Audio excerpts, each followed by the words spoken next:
Now, I've got to get you on government spending. An additional $30 billion wheeled out by Anthony Albanese in just the last few weeks. Now, you've matched some of that, the Medicare spending, for instance, but in the end, you're going to have to go to the election promising and detailing a lot less spending than Labor, aren't you? Because this stuff is only going to spike up inflation again.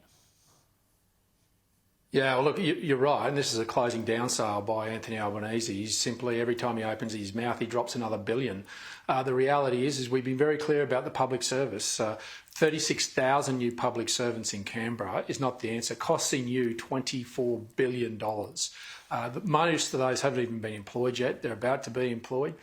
So we've got to be sensible about that. We've got to get a public service that gets back to its core principle of looking after its customer. And its customer is you, the Australian taxpayer. And on frontline services, we've been very clear, we're going to protect those. But where we don't need to employ people in providing those frontline services, that's not going to add productivity to this economy if you put them into the public service. We need them out, supporting business, creating wealth for this country, because governments don't create jobs, business do. The only jobs we create in Canberra you pay for, and you're going to pay $24 billion for 36,000 extra ones that Anthony Albanese wants to bring to Canberra. That is something the country can't afford, and that's what we won't be doing.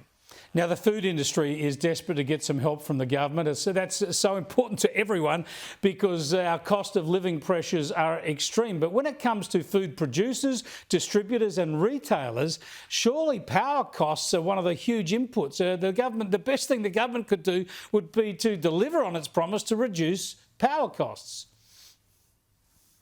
Yeah, and that's nowhere in sight. They promised $275 reduction and it's up by over $700. The only way to get us out of this in the short term, Chris, is to drill our way out of this. The only way to get supply into the grid is gas. We've got to drill in the short term and drill hard to get gas into the grid, because your power bill is determined by the highest input cost of all the inputs, and the highest input is gas. If you increase supply, you bring that price down. That not only brings your electricity bill down, it brings food processors' bills down. And in the long term, we've got to transition to nuclear energy. We've got to have baseload power. You can't run a country on the industrial scale of the size of Australia on renewable energy. It simply can't be done. No one in the world is doing it because it can't be done.